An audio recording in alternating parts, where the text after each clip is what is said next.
Kau sediakan sempurna. Terima kasih Bapa untuk kehadiran-Mu. Urapilah anak-Mu ini untuk menyampaikan suara-Mu, Bapa. Tolonglah kami agar tidak mendengar suara manusia, tetapi suara-Mu ya Bapa, suara-Mu sendiri. Di dalam nama Yesus Kristus Bapa, kami sambut firman. Amin, amin. Silahkan duduk Bapak Ibu saudara sekalian.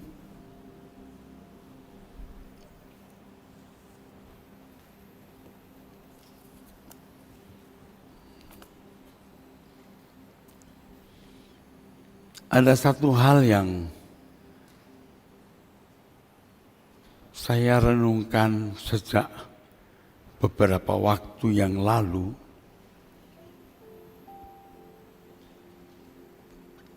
Tetapi sulit sekali untuk membahasakan. Sulit sekali untuk membahasakan. Realitas hidup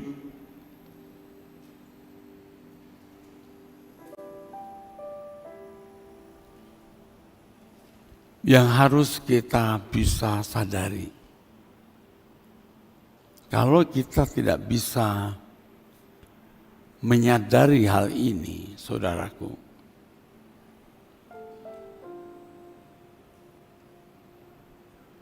kita bisa menjadi sombong atau angkuh. Saya minta airnya bisa enggak ya? Kok kering di dada ini? Apa kering ya? Buka puasa.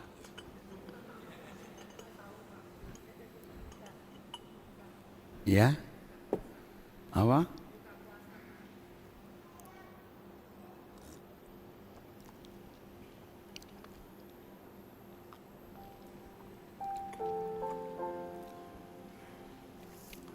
Oke.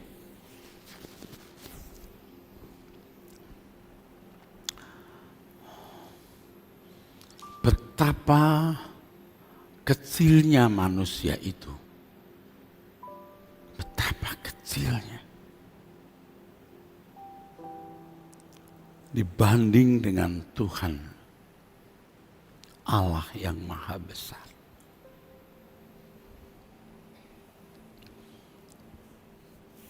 Bagi Bapak Ibu yang sudah usianya seperti saya, coba kita menoleh hari-hari yang telah kita lalui, tahun-tahun yang telah kita lalui, saudara-saudara.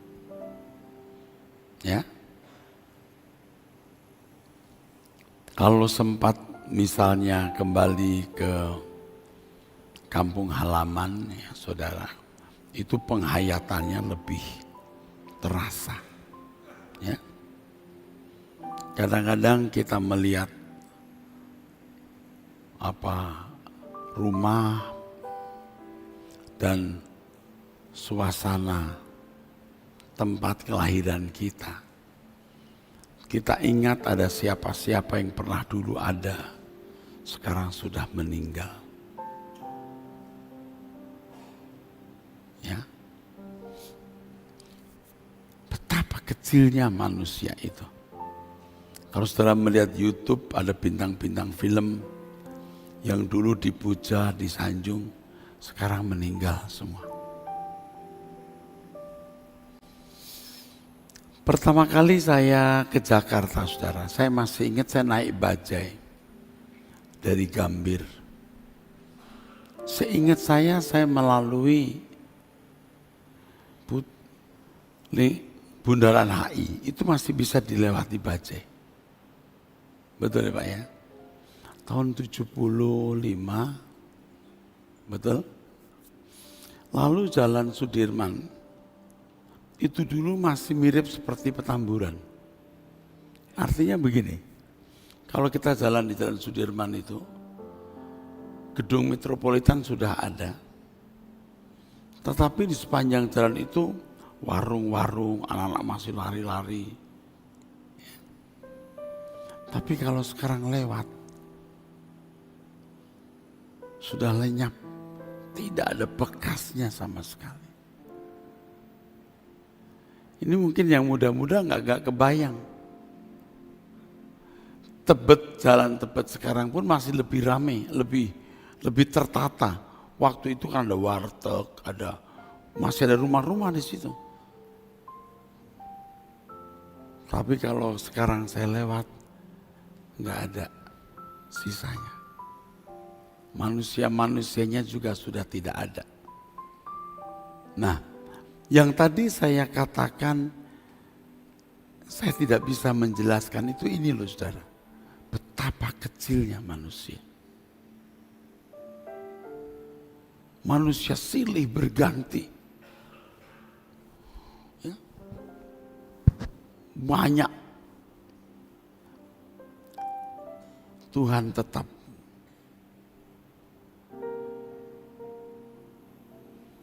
Kalau saudara ke kuburan, saudara lihat nama-nama yang pernah saudara kenal, pernah hidup dan saudara pernah kenal.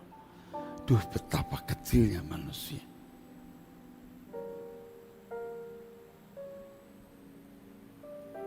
Kalau saudara datang ke kuburan orang-orang besar ya saudara, Anda baca namanya, waktu hidup begitu hebat, sekarang meninggal. Betapa kecilnya manusia. Alkitab berkata dalam 1 Petrus 1 ayat 24. Semua yang hidup adalah seperti rumput dan segala kemuliaannya seperti bunga rumput. Rumput menjadi kering dan bunga gugur. Tetapi firman Tuhan tetap untuk selama-lamanya. Inilah firman yang disampaikan Injil kepadamu. Manusia silih berganti, saudara. Allah tetap di atas, kokoh. Betapa kecilnya manusia. Tetapi konyolnya, saudara, konyolnya.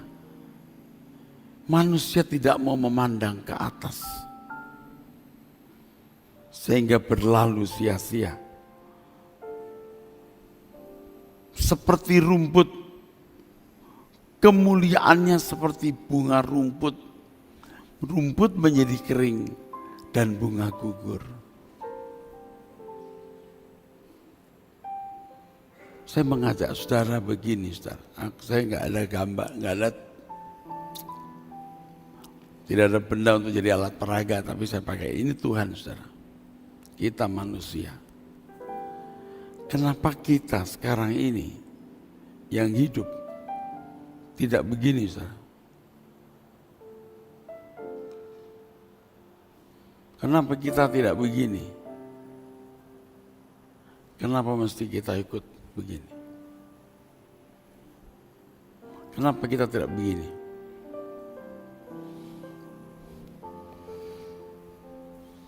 Maksudnya apa?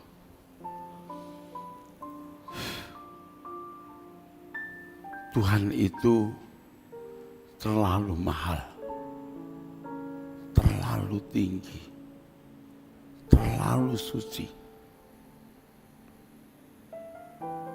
Ia tidak murahan, walaupun Tuhan itu maha murah. Dia tidak murahan. Hanya orang-orang yang rela kehilangan dunia ini, orang yang rela kehilangan kehidupan di bumi ini yang akan memperoleh Tuhan. Pada umumnya orang datang ke dunia, dididik oleh dunia, diasuh oleh dunia, menikmati dunia. Seleranya selera dunia. lalu menjalani hidup, menikmati apapun yang bisa dinikmati, makin terikat, seakan-akan tidak ada dunia lain di bawah, saudara, dibawa oleh arus dunia binasa.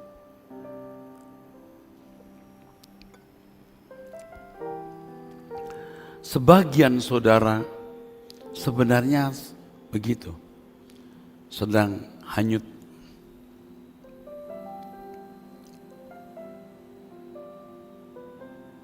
Dan gereja tidak mengajarkan ajaran yang benar.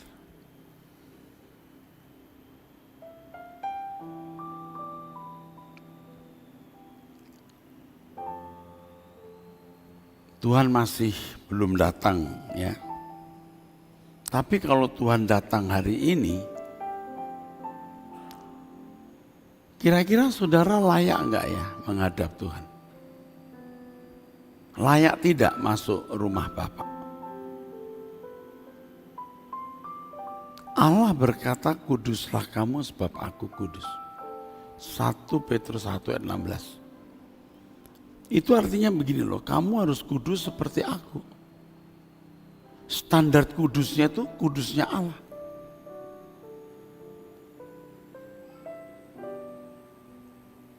Ayat-ayat firman Tuhan yang lain yang tidak perlu saya bukakan, saudara sudah tahu bahwa Allah menghendaki kita tak bercacat, tak bercelah.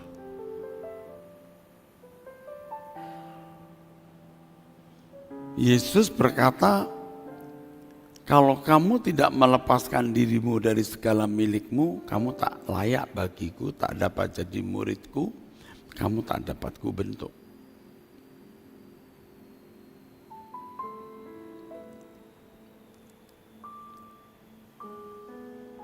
Kalau mau ngomong jujur ya, sulit sekali ditemukan gereja yang mengkampanyekan kebenaran secara murni. Karena pendetanya juga mungkin takut hidup tidak wajar. Harus melepaskan semua keduniawian, kesenangan, dosa, baru bisa mumbul naik kayak balon. Kalau enggak bisa.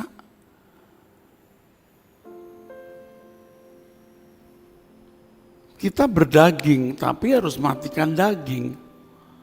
Kita punya keinginan, harus matikan keinginan. Yang kuingini engkau saja. Loh begitu, Mazmur 73, ayat 25, 26.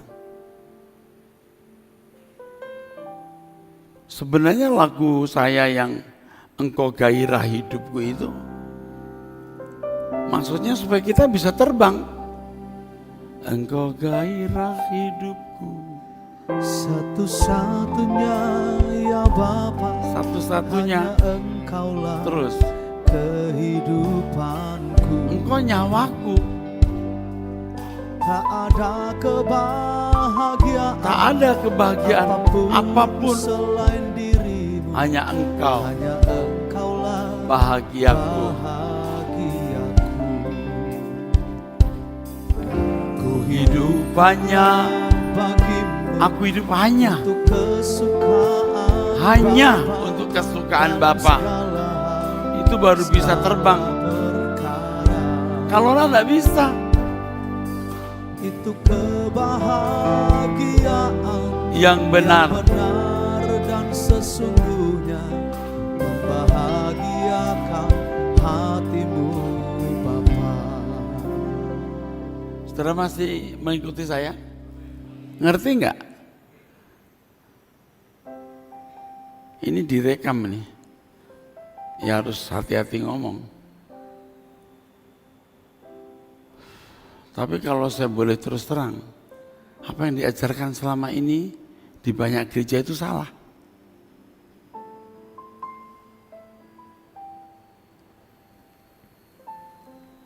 Dagingnya tidak bisa dagingnya tidak dimatikan total, enggak rohani. keinginan tidak dimatikan total, itu berkhianat. Manusia saja nih mau menikah, dia harus memutuskan semua hubungan dengan lawan jenis. Pria tidak boleh ada lagi, tidak ada woman, wanitanya tidak ada lagi, tidak ada man. Nggak ada sih, tapi sedikit ada. Itu pun nggak bisa, apalagi Tuhan.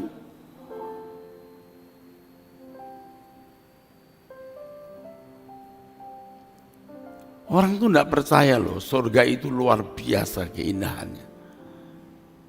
Bukan hanya dilihat dari sudut waktu ya, kekal, bumi hanya 100 tahun. Tapi keindahannya pun juga entah berapa ratus kali lipat.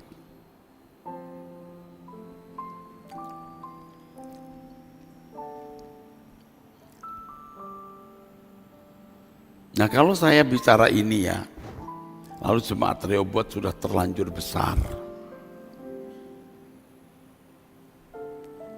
Agak putus asa loh, pesimis, agak, waduh gimana ya.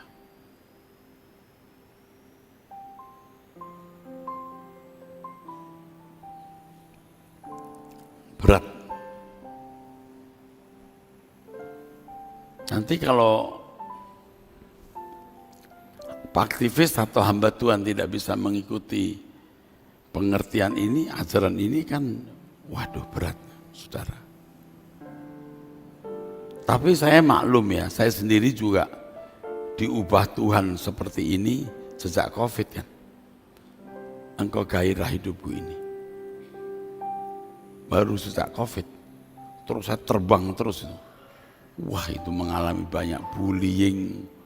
Wah nama saya rusak karakter.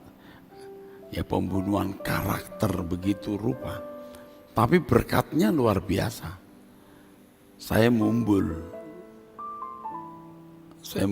udah saya tinggalkan.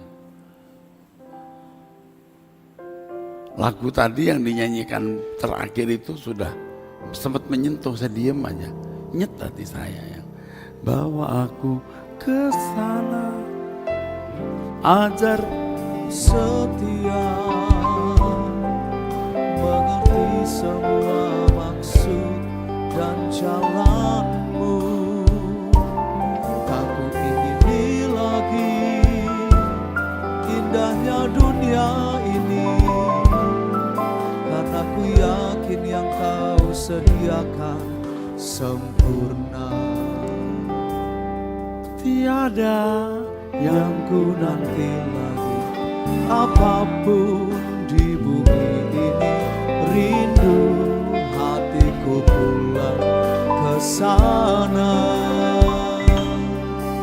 Di sisa hari-hariku berbuah-buah bagimu, tanda cinta dan kerinduanku.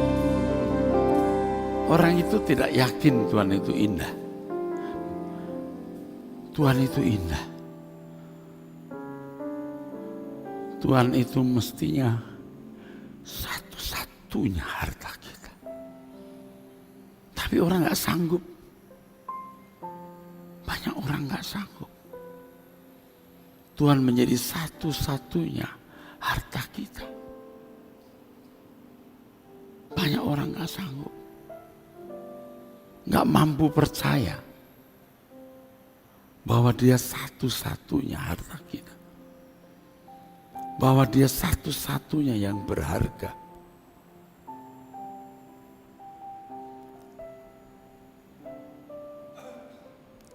Selain memang Tuhan tidak mudah dijangkau, ya, pengaruh dunia sudah terlanjur berat menguasai.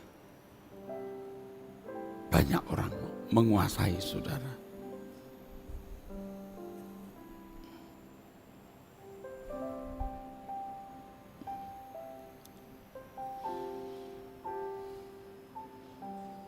Orang tua saja sudah banyak yang tidak sanggup mempercayai bahwa dia satu-satunya harta kita. Apalagi anak-anak muda. Tapi pasti masih ada anak-anak muda yang disisakan untuk bisa mempercayai Tuhan satu-satunya harta kita. Itu konyol, itu konyol. Di mata dunia konyol. Tetapi orang-orang yang berani menjadikan Tuhan satu-satunya harta bisa dibuktikan melalui perjalanan waktu. Ia tidak bisa gagal. Ia tidak bisa gagal dalam hidup, tidak bisa.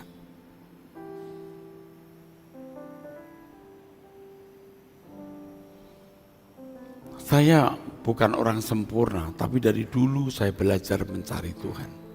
Dari dulu. Tidak sepenuhnya sempurna, tapi saya mengerti bagaimana saya berharap kepada Tuhan. Dan saya melihat orang yang tidak sempurna seperti saya tidak dibuat Tuhan gagal. Ke depan saya masih punya waktu. Saya tidak mau gagal. Dia satu-satunya hartaku. Aku mau terbang.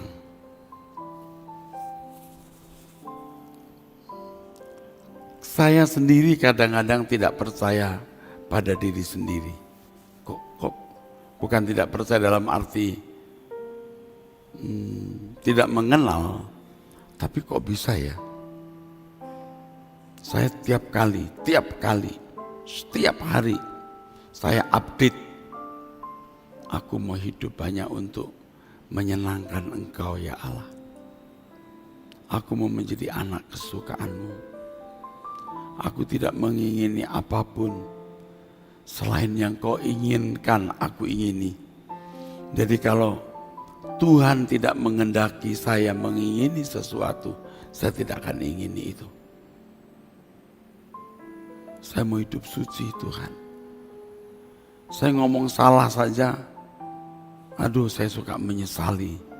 Kenapa aku masih bocor Tuhan? Saya mau mumbul saudara.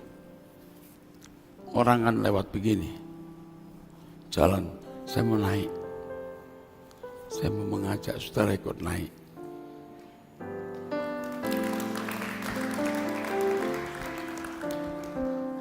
Lagu yang ini tadi, aku percaya kepada, walau ku tak mengerti, aku tak mengerti, dan tak pernah ku tahu ujung jalan ini.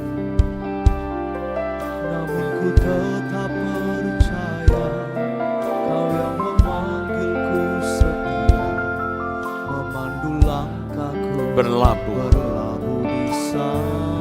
di sana yang saya nggak mengerti, tapi aku percaya. Abraham sahabat, Aku lihat Abraham akhir setia, sampai akhir setia.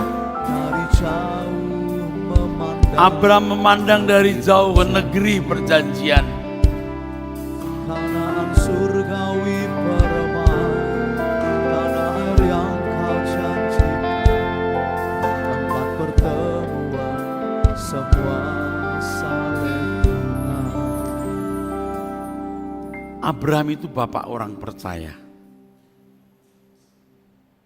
Kita itu bisa menyatakan diri sebagai Israel rohani. Karena Alkitab berkata begitu. Dalam beberapa kesempatan doa saya mengatakan, seperti nenek moyang kami ya Allah, Bapak Abraham, Ishak dan Yakub. Kita adalah Israel rohani. Bapak Abraham, Ishak dan Yakub, nenek moyang kita secara iman.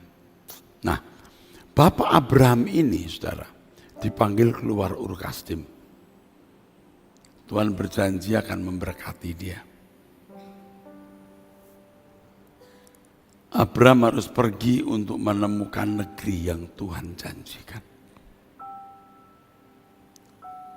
Tanah Kanaan ini bukanlah negeri yang dijanjikan oleh Allah kepada Abraham.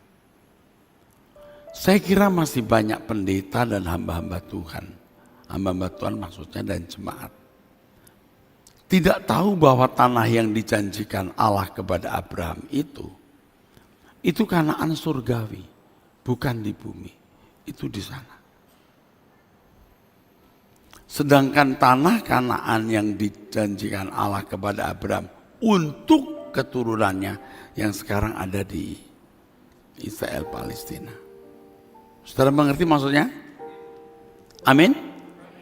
Loh, coba dibuka deh. Ayo tolong dibaca. Ibrani pasal 11. Ibrani pasal 11.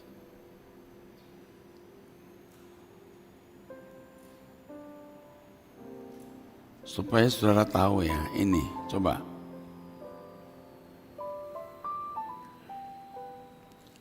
Karena iman nih, baca. Ayat 4 ya Pak? Enggak, 8. 11 ayat 8. Ibrani 11 ayat 8, karena iman Abraham taat ketika ia dipanggil untuk berangkat ke negeri yang akan diterimanya menjadi milik pusakanya. Negeri yang menjadi milik pusakanya. Lalu ia berangkat dengan tidak mengetahui tempat yang ia tuju. Ya, makanya aku percaya kepadamu walau ku tak mengerti. Ini sebenarnya inspirasi dari kehidupan Abraham. Terus. Ayat 9, karena iman ia diam di tanah yang dijanjikan itu seolah-olah di suatu tanah asing, dan di situ ia tinggal di kemah dengan Ishak dan Yakub. Jadi Abraham, Ishak dan Yakub diam di tanah yang dijanjikan itu. Maksudnya di tanah Kanaan. Seolah-olah di suatu tanah asing. Dan dia tinggal di kemah dengan Ishak dan Yakub. Jadi tanah yang dijanjikan itu bukan untuk mereka, itu untuk anak cucunya nanti. Maka mereka bersikap sebagai orang asing. Dan tidak membangun rumah permanen. Terus, yang turut, ayat 10, bukan, yang turut menjadi ahli waris janji yang satu itu. Janji yang satu itu bukan tanah ini, tapi yang satu itu. Terus. Sebab ia menanti-nantikan kota yang mempunyai dasar, yang direncanakan dan dibangun oleh Allah. Bukan di bumi ini, yang itu nanti, yang nanti. Ya begitu saudara. Kita baca terus ayat 13. Dalam iman mereka semua ini telah mati sebagai orang-orang yang tidak memperoleh apa yang dijanjikan itu. Tanah yang dijanjikan itu sampai mereka mati tidak mereka lihat. Tetapi yang hanya dari jauh melihatnya dan melambai-lambai kepadanya, dan yang mengakui bahwa mereka adalah orang asing dan pendatang di bumi ini. Coba saudara. Jadi sebenarnya bukan tanah itu. Bukan tanah Kanaan ini loh saudara. Yang sedang dituju Abraham. Tapi langit baru, bumi baru. Nah, kita ini anak-anak Abraham untuk langit baru, bumi baru. Bukan di negeri ini, maka kita bisa disebut sebagai anak-anak Abraham. Nah masalahnya kita ini mau mengerti atau mau menerima tidak. Saudara.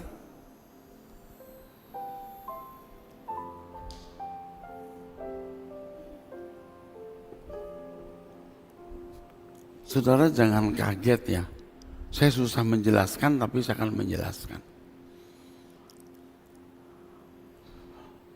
Apakah Tuhan Yesus itu menginginkan agama seperti ini? Coba tangkap, kiranya Roh Kudus memberi saudara pengertiannya. Sebab kalau kita mau jujur ya saudara, kita ini kan harus melanjutkan apa yang Tuhan berikan kepada Abraham. Abraham bapak orang percaya. Kita mengikuti jejak Abraham. Apa sih yang Allah kehendaki atas Abraham? Negeri yang dijanjikan itu. Tetapi negeri itu tidak akan pernah bisa ditemukan kalau Yesus tidak mati di kayu salib. Yesus harus mati di kayu salib, menebus dosa-dosa kita. Dan setelah menebus dosa-dosa kita, Yesus dengan pimpinan Roh Kudus menyempurnakan kita agar kita layak. Agar kita layak masuk negeri itu. Jangan kemana-mana, amin. Coba lihat ayat-ayat yang terakhir.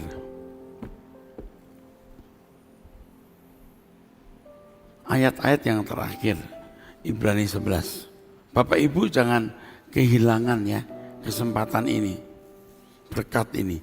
39 dan 40. Ayat 39, dan mereka semua tidak memperoleh apa yang dijanjikan itu. Ya, Abraham, Ishak dan Yakub itu tidak memperoleh apa yang dijanjikan itu. Sekalipun iman mereka telah memberikan kepada mereka suatu kesaksian yang baik. Luar biasa loh. Mereka itu taat kepada Allah luar biasa. Mempercayai negeri itu ada luar biasa. Walaupun juga tidak ketemu negeri itu. Diri jauh melambai-lambai. Mengapa? Jawabnya 40. Ayat 40, sebab Allah telah menyediakan sesuatu yang lebih baik bagi kita. Tanpa kita mereka tidak dapat sampai kepada kesempurnaan. Tanpa kita mereka tidak sampai kepada kesempurnaan. Tanpa kita tidak akan terpenuhi janji itu. Ini kalau orang tidak tahu nggak ngerti maksudnya apa. Jadi Allah menjanjikan kepada Abraham negeri itu. Jadi bukan tanah Kanaan yang sekarang sedang diperebutkan ya. Mereka semua mati tidak pernah menemukan negeri itu. Ya. Negeri itu ternyata di langit baru, bumi baru. Lalu saudaraku, kitalah yang harus meneruskan visi Allah mengenai negeri itu. Harus dihadirkan Yesus yang menebus manusia. Lalu dengan pimpinan Roh Kudus menyempurnakan manusia. Menjadi manusia yang sempurna. Ya, guna mewarisi negeri tersebut. Tanpa kita, mereka, Abraham, Ishak dan Yakub tidak sampai kepada kesempurnaan. Artinya negeri itu tidak akan terwujud. Negeri itu terwujud karena Yesus mati di kayu salib menebus dosa manusia. Dia menjadi rajanya. Kerajaan itu pasti ada, jangan diragukan. Tapi ada satu yang kurang, saudara. Pejabat-pejabatnya. Anda masih bersama saya? Yesuslah jadi rajanya. Kerajaan itu pasti ada. Yang kurang apa? Pejabatnya. Maka dikatakan tanpa kita mereka tidak dapat sampai kepada kesempurnaan. Kembali tadi, mumbul tadi. Manusia begini aja. Kita dipilih jadi pejabat-pejabat kerajaan itu. Tapi harus rela kehilangan segala sesuatu.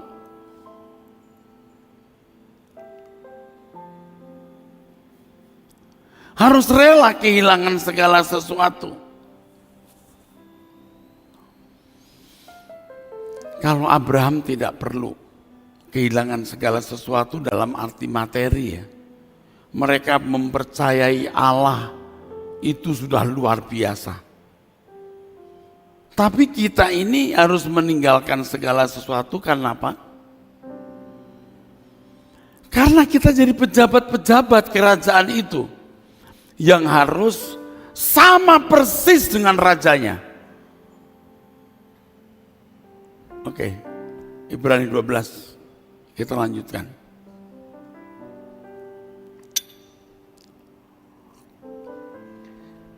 Ayat yang pertama, Ya, karena kita mempunyai banyak saksi, bagaikan awan yang mengelilingi kita, marilah kita menanggalkan semua beban dan dosa yang begitu merintangi kita, dan berlomba dengan tekun dalam perlombaan yang diwajibkan bagi kita. oke. Ada orang yang terpilih, tidak semua orang terpilih. Makanya kalau saya menjelaskan soal keselamatan, ada keselamatan di luar Kristen, tapi bukan di luar Kristus. Karena Kristus mati untuk semua orang. Mereka bisa masuk dunia yang akan datang sebagai anggota masyarakat. Tapi ada orang yang terpilih, yang memasuki perlombaan, yang wajib.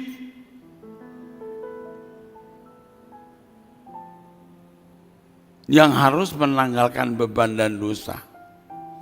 Perlombaan itu bukan menanggalkan beban dan dosa, saudara.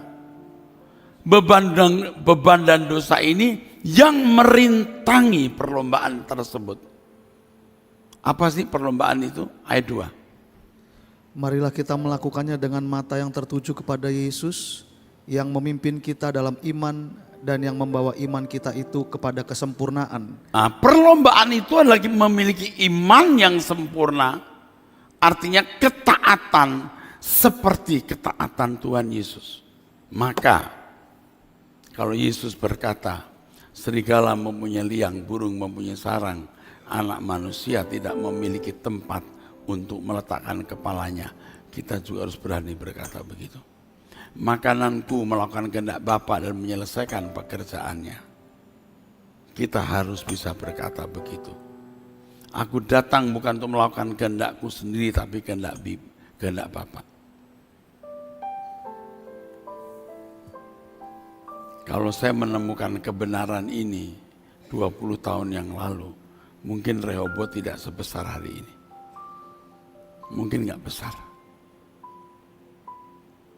Mungkin saya nggak naik Camry. Sudah terlanjur, terus sekarang ganti mobil apa ya? Kayaknya jadi munafik. Terlanjur. Anda ngerti saya ngomong apa?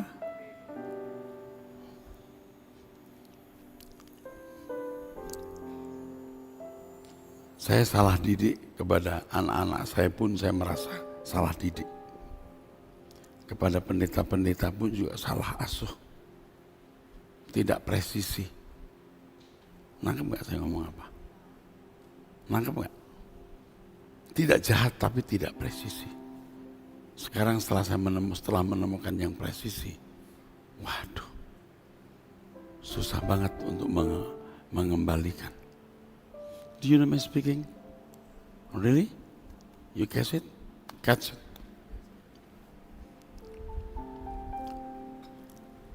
Jelas nggak ya yang saya beritahu ya? Kristen yang kita anut ini bukanlah Kristen yang benar. Kristen yang benar itu hanya memikirkan langit baru, bumi baru. Sepenuhnya untuk Tuhan. Maka kalau Alkitab berkata begini, semua diturunkan dari tahtanya. Ada orang yang tidak menikah karena kerajaan surga. Sampai pernikahan pun dikalahkan loh. Kalau kamu tidak membenci ayahmu, ibumu, saudaramu laki-laki dan perempuan, kamu tidak layak bagiku.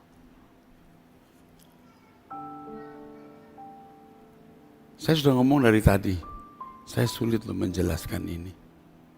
Tapi saya akan ngomong terus. Orang lewat, tapi nggak mumbul. Orang-orang Kristen nih.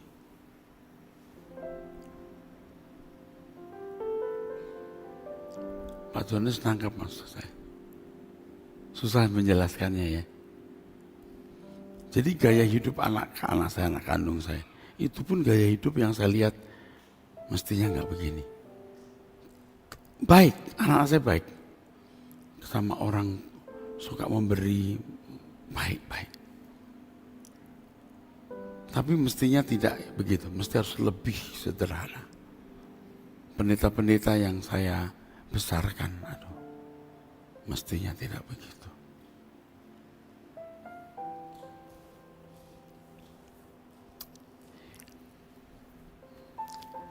Sudah terlanjur. Sekarang saya jalan sendiri. You ngerti maksud saya? Saya sekarang lagi meniti jalan. Coba yang saya temukan saya mau sempurnakan. Lalu saya mau jadi contoh. Mesti begini. Sekarang belum karena saya sudah terlanjur. Lumayan mewah atau lumayan lebih. Walaupun itu bukan uang gereja.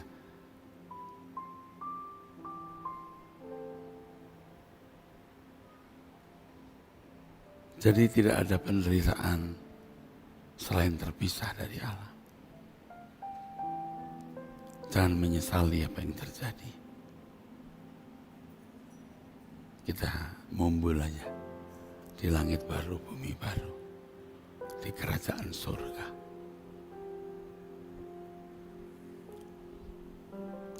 Kamu anak muda, berapa umurmu?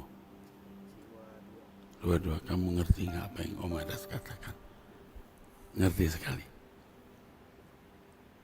Bapak Ibu nangkep apa yang saya sampaikan? Kenapa orang kaya sukar masuk surga? Kalau khotbah seperti ini orang kaya nggak bisa masuk surga. Betul nggak Pak pengacara? Kalau khotbah seperti ini baru kita ngerti maksud Yesus. Orang kaya masuk surga sukar. Tapi kalau khotbahnya hanya berkat dan lain berkat-berkat, ya bisa diterima. Bapak ngerti? Halo, Bupeng kan ngerti? Paham? Pak Vincent? Bagaimana nih kita punya gereja kok bisa khotbahnya begini? Mantap. Jelas Pak?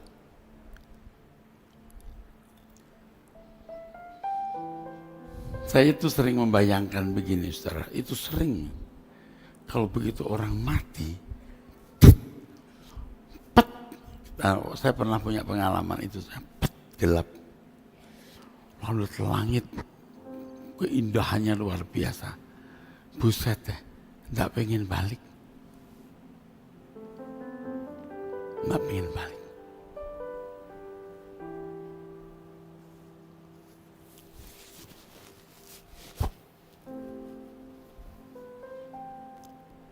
Saya pikirkan ini hari-hari terbelakangan ini saya pikirkan. Jadi harus jelas garisnya. Kita itu melanjutkan perjanjian lama. Kita itu melanjutkan perjanjian lama. Allahnya sama Elohim Yahweh. Tapi tidak akan sampai Elohim Yahweh kalau tidak ada Yesus. Tapi jangan ditinggalkan Elohim Yahweh. Jalannya Elohim Yahweh, Abraham dengan negeri yang dituju. Tanpa kita Abraham dan Ishak, Yakub dan lain-lain tidak sempurna. Harus kedatangan Yesus yang menyempurnakan kita, menebus dosa kita. Kerajaan itu ada, rajanya ada, yang belum ada, pejabat. Kitalah yang ditunggu, tanpa kita mereka tidak sempurna. Nah kita harus seperti Yesus Raja kita. Bagaimana bisa menjadi seperti Yesus? Wah, pertaruhannya segenap hidup kita, saudara.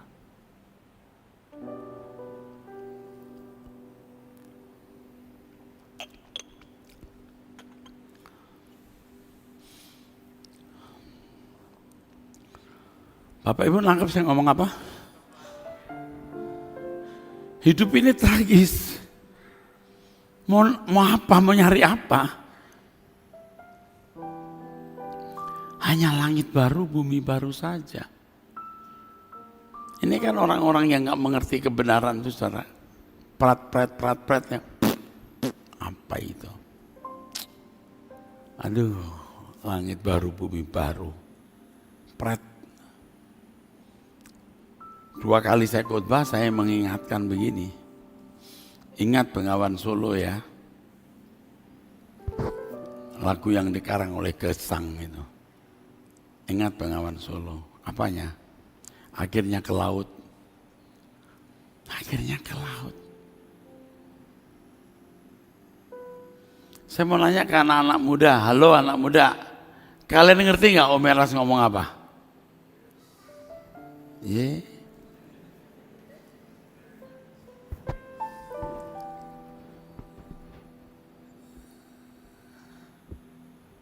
Anak muda kamu sulit mengerti. Tapi kalau kamu tangkap dulu apa yang Om Eras katakan, kamu goreskan di dalam pikiranmu. Lanjutkan lagu tadi yang tengah. Kau yang ciptakan aku, Kau yang membuatku ada saat ku dalam dosa, selamatkan jiwaku. Ku hutang kehidupan, ku hutang kebaikan kepadamu Bapa di surga. Mestinya tak lagi ku ingini apapun juga, segenap diriku telah kau miliki. Bapa, ku perhatikan petunjukmu, ku nantikan suaramu. amin. Keinginan Bapa segalanya bagiku. Gereja kita itu mengalami revolusi yang luar biasa. Dan revolusi itu terjadi atas kehidupan gembala senior.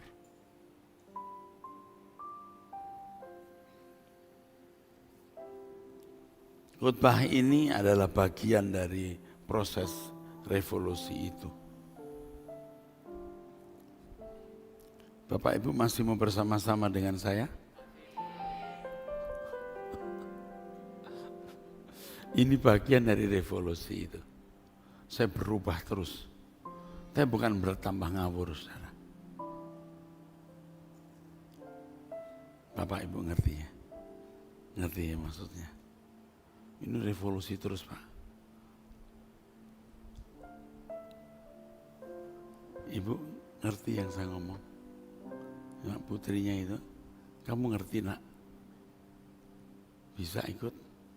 Bisa mau ikut terus? Saudara tidak akan sesat, percaya. Anda tidak akan sesat.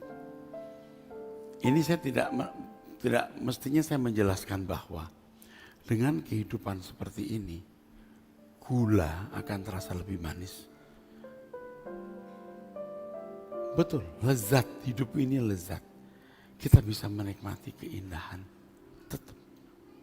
Tetap justru kita bisa menempatkan semua pada proporsinya.